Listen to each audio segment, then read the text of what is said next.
Go ahead and be turning to Matthew 17. Matthew chapter 17, that's where we're going to be in our study here this morning. Matthew chapter 17. I don't have it on the board, but I do want to remind you, as we mentioned a couple of weeks ago, that we are sort of in, crunch time, if you will, for finishing the book before I leave at the end of May. And so if we take exactly one chapter per class, we'll have one class left over at the end we can review. And if we happen to take two chapters for one class, then we are out of time. So we're going to cover 17. We're going to, as we've had to do the last couple of times, hit the ground running, if you will, to try to finish. I forgot to put the schedule up. I'll try to remember that on Wednesday. I mentioned it to you a couple weeks ago. We've got to go try to find a house. We're going the week of the 26th to go look, and so we will be gone then. And so we're not going to have class then. So we're going to have. That's what kind of puts us in crunch time, if you will, is the whole having to cover missing that class. So getting into the Gospel of Matthew now, as I said, we're going to hit the ground running and move quickly this morning. The outline of the book we're following is Faith Life Study Bible's outline. We've got the prelude to Jesus' ministry in 1:1 to 4:16, ministry in Galilee in 16 through 20, and Jesus in Jerusalem 21 through 28, 20.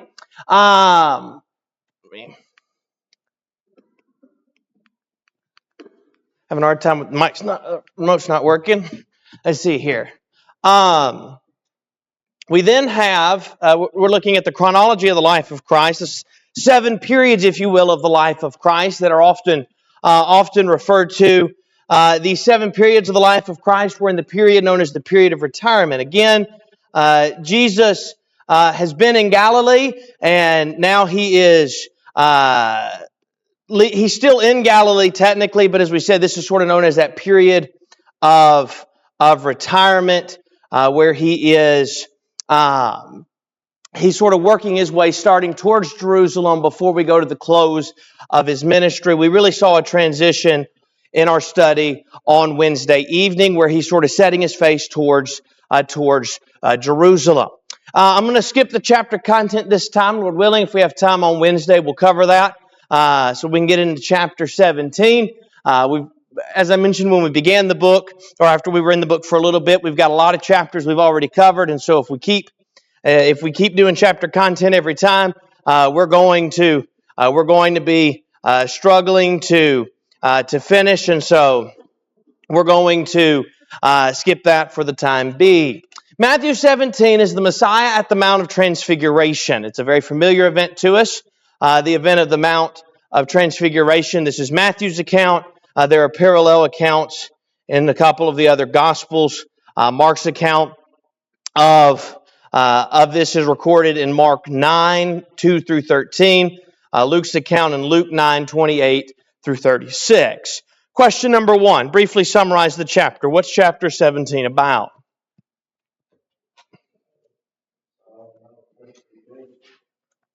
Messiah at the Mount of Transfiguration. What else happens in this chapter? A couple other things. Keeping faith.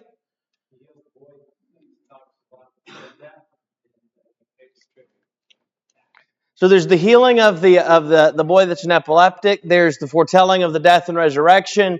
And then he pays the temple tax at the end of the chapter. What's the key verse we gave to this chapter? Verse 5 is the key verse. That's the voice from heaven. While he was still speaking, behold, a bright cloud overshadowed them, and suddenly a voice came out of the cloud saying, "This is my beloved Son, in whom I am well pleased. Hear him." That's the key verse to the chapter. Now, this here is a map. We showed this map the other day. Jesus comes to Caesarea Philippi in chapter 16. He says, "Upon this rock I will build my church." There is some debate as to where exactly the Mount of Transfiguration takes place. Let me say, for the sake of the biblical story, it doesn't matter what mountain it was on. But there is some disagreement as to what mountain because it's not named. He went up on a high mountain. That's what we know. Odds are it's probably Mount Hermon. Mount Hermon is up in this area. Keep in mind, as we're following the ministry of Jesus, he'll go to one side, he'll cross to the other. It'll give us some information like that. But here, Mount Hermon is near Caesarea Philippi. There's a couple of other mountains down south, closer towards Jerusalem, that some believe could be the mountain that he is at. But verse 24, they're going to come to Capernaum at the end of the chapter. That's where they get the coin from the fish for the temple tax. So it seems likely that it's Mount Hermon. Again, could be another mountain. It doesn't matter what mountain it is. The event of the story is the same. But if you're reading commentators, you may find some disagreement over what mountain exactly this took place at.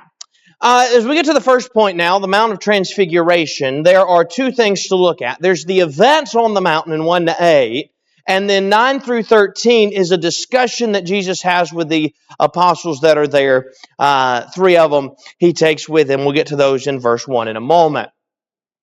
Verse 1 and 2 is the Transfiguration. Now, after 6 days, Jesus took Peter, James, and John, his brother, led them up to a high mountain by themselves, and he was transfigured before them. His face shone like the sun, and his clothes became as white as the light. So, as you look at verses 1 and 2, Jesus goes on the mountain. He takes 3 men with him, Peter, James, and John.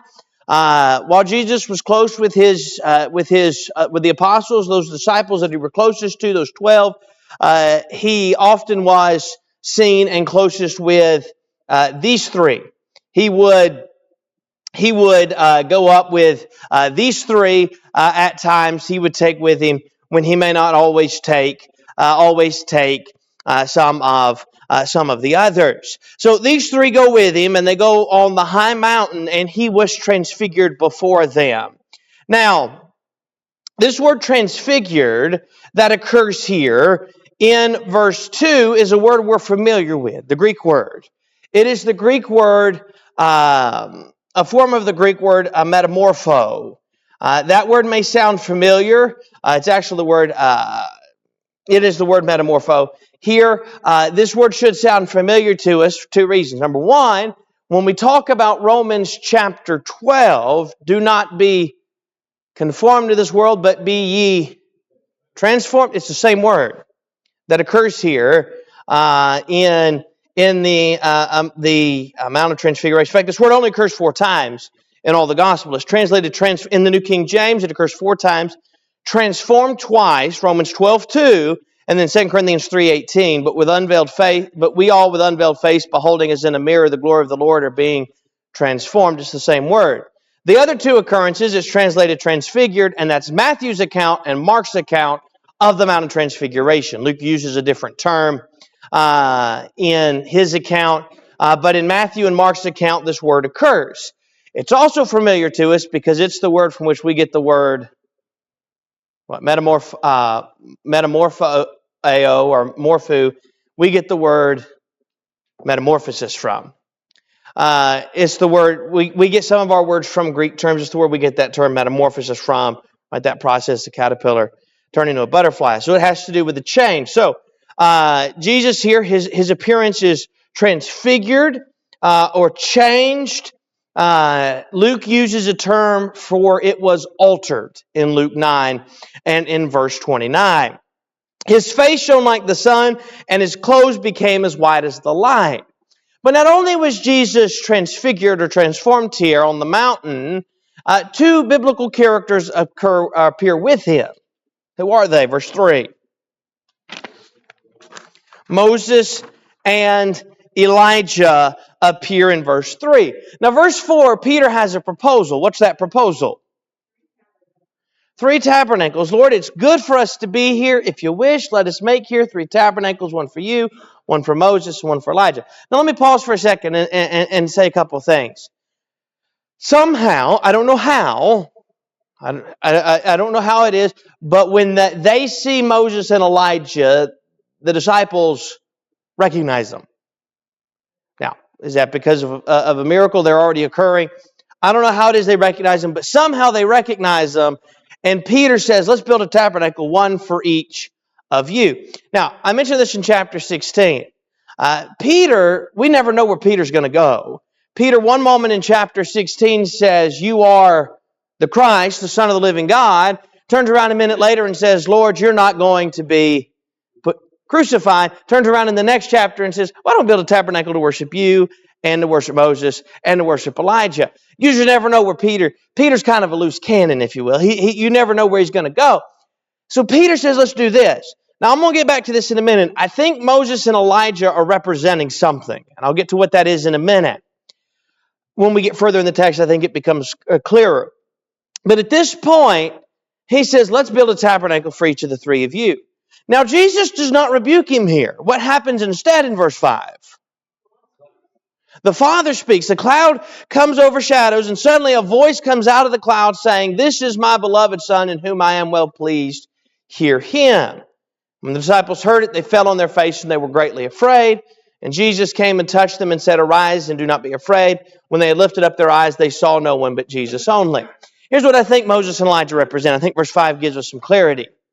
We often refer to the old law as the law of Moses. Now, Jesus, when mentioned in Luke's account, mentioned in John's account, that he came to fulfill all of the law and the prophets. So he fulfilled the law and the prophets. Moses likely represents the law. It's the law known as the law of Moses. He's the one that went up on the mountain. Elijah is the earliest of the prophets. Now, he doesn't write a book, but we're very familiar with Elijah. He's one of the earliest of the prophets. So it seems that they represent here the law. Moses represents the law. Elijah represents the prophets. Now, are those important, the law and the prophets? Absolutely. Jesus said he came to fulfill what was said in the law and the prophets. They're important. Galatians talks about it being that the old law being that schoolmaster or tutor. They're important, but they're not as important as Christ. Listen to him above the law and the prophets. Verse 5, this is my beloved Son in whom I am well pleased. Hear him. Now, when we get into the law being put away, the law is put away after Christ's death, burial, resurrection. That law, he crucifies that old law, the new law coming into effect. But the point is that what he says to you is what you need to be listening to over what? The law and the prophets. That's the point he's making to them. As we saw already in verse 7, he comforted them, do not be afraid. They lifted up their eyes. They saw no one but Jesus only. So, if you can imagine the scene here, could be quite a terrifying scene for them. They're there with Jesus, and at first it's a scene of amazement, and Peter says, Lord, it's good for us to be here. It's good that we're here to see this.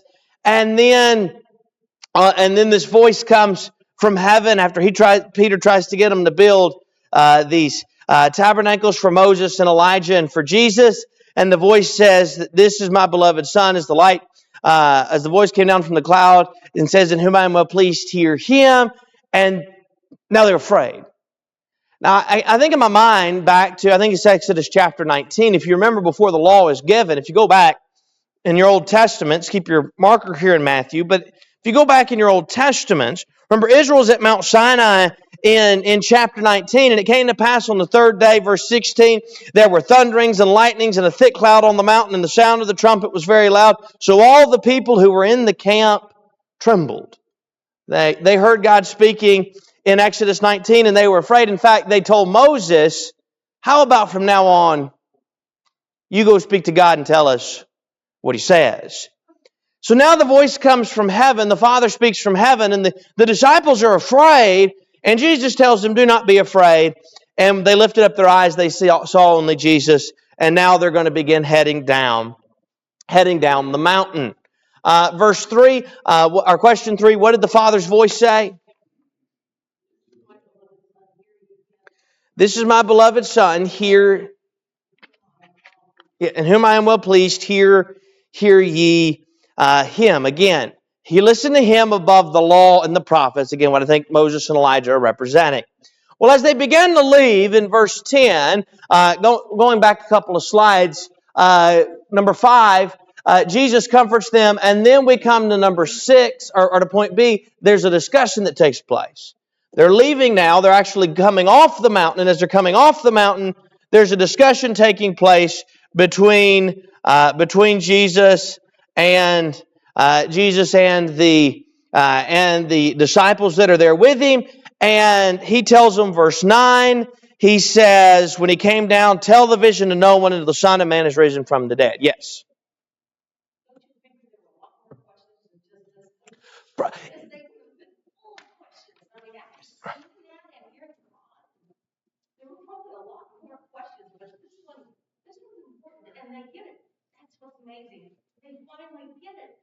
You're right. There probably was a lot of questions they had. In fact, this I don't think by any means is an exhaustive recording of the discussion that takes place, because what's going to happen, they've had a hard time getting it. The fact that all Jesus says is he's already come and they get it. I think there's more that's going to be said and explained that helps them understand. We'll get to that more in a minute. But they ask him in he tells them verse 9, tell no one. Now, tell no one till when?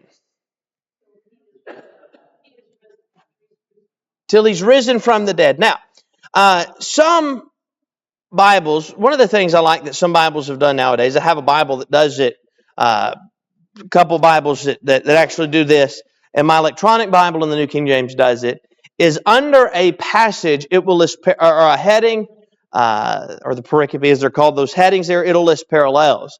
So, one of the parallels mentioned here in that Logos list in the New King James is 2 Peter 1. So, if you'll keep your marker here in Matthew, let's go to 2 Peter 1 for just a minute.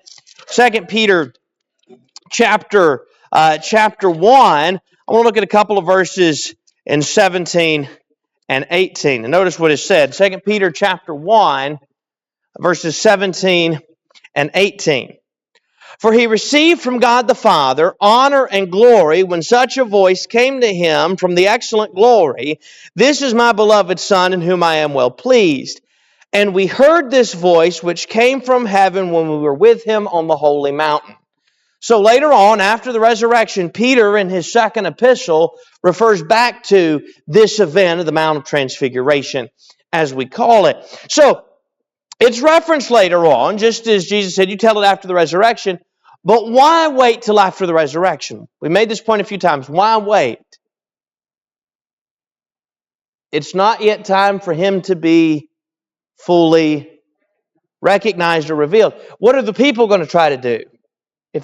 Make him a king. We talked about that in chapter 16. When you go back in chapter 16, and Peter makes his confession in verse 16, verse 20 tells us that he commanded the disciples that they tell no one that he was Jesus the Christ. They're going to try to make him a king if he does. And so he tells them again not to tell them. Well, the disciples then, perhaps this comes to their mind after seeing Elijah. It seems likely that that's what brings it to their mind. They said, why then do the scribes say that Elijah must come first?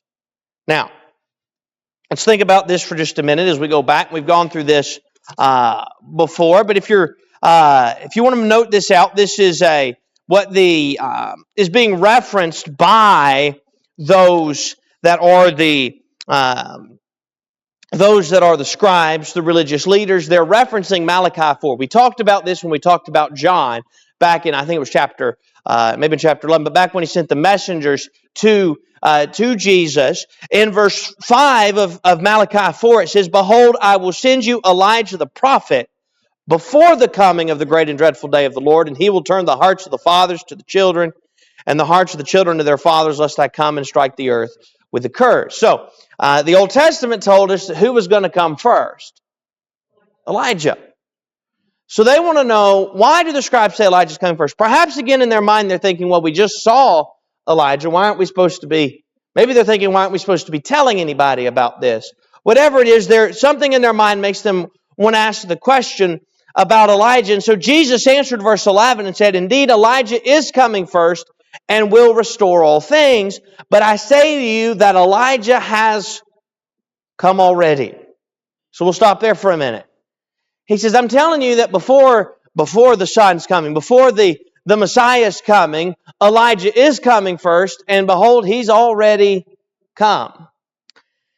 Now, I'm going to skip, get a little bit more of verse 12, and then I'll come back. But he says, they did not know him, but did to him what they wished.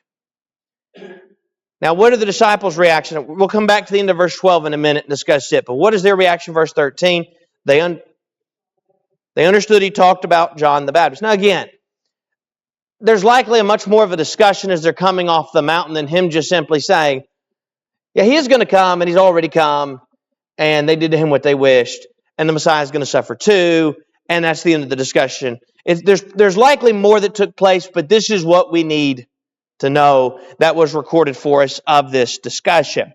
But I want to note the end of verse 12. Likewise, the Son of Man is what?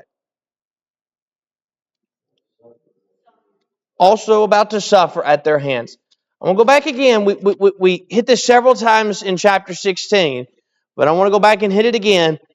Verse 21 marks a transition in the ministry of Jesus. Verse 21, from that time, Jesus began to show his disciple that he must go to Jerusalem and suffer many things. If you go back before this, Jesus is talking about repent for the kingdom is at hand. Here's how you need to live. He's still going to talk about some of that stuff.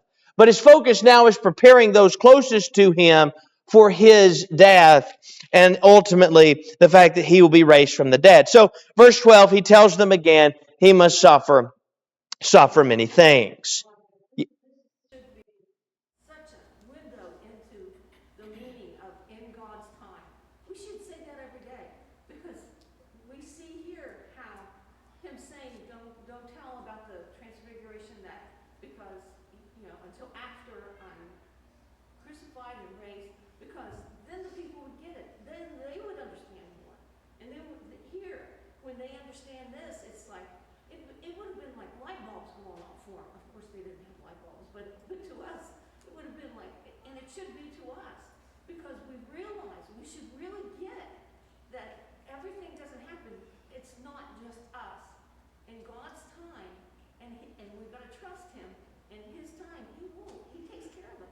You're right, and I think as you go back, the Bible would point that out a number of times. But even in the New Testament, talking about Christ specifically in Galatians 4 and in verse 4, that in the fullness of time had come.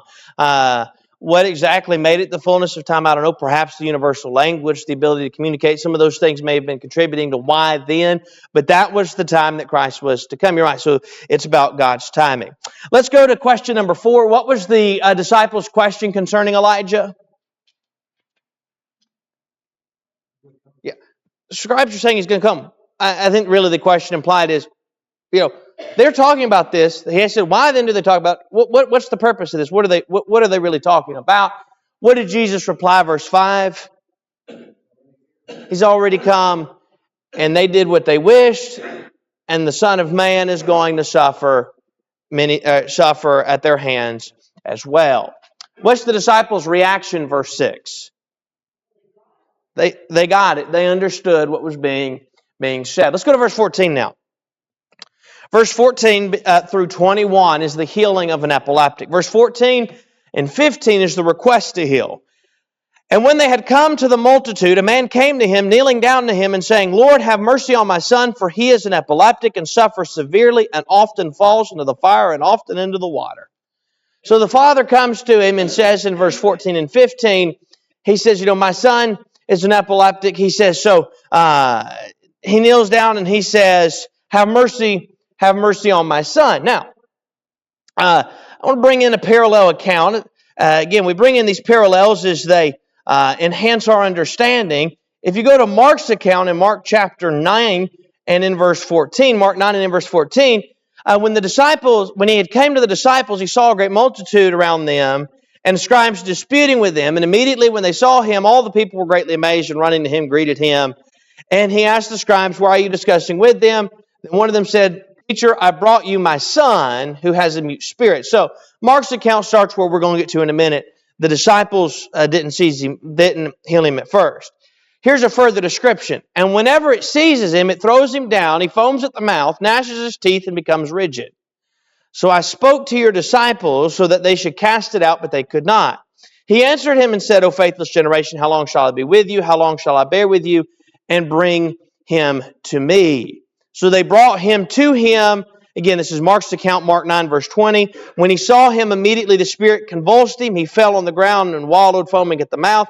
So he asked the father, how long has this been happening? And the father said, from childhood. Now, we're fixing to get to a part that's going to be very familiar to us, this part in particular. And often he has thrown him down into the fire and into the water to destroy him. But if you can do anything, have compassion on us and help us. So that's where Matthew's account records for us. Matthew's account records he comes and he says, have mercy on us. Or Mark's account says, have compassion.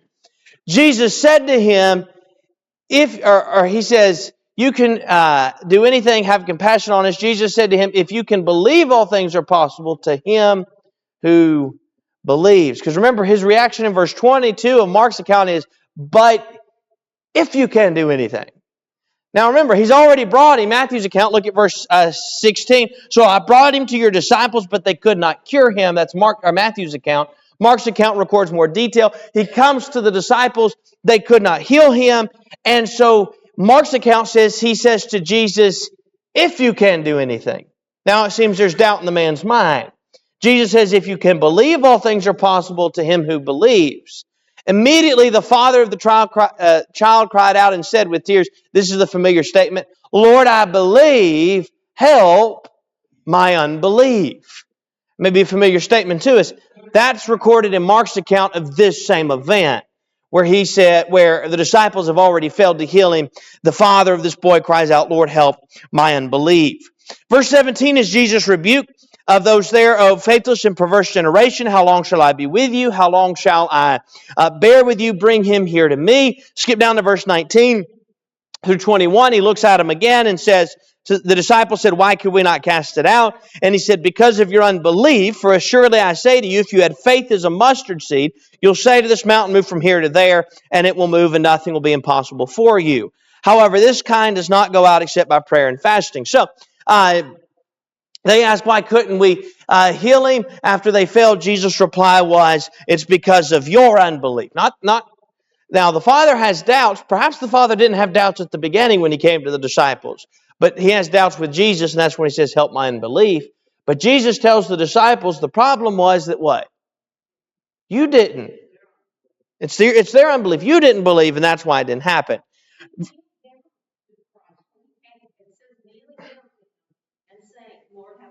Yes.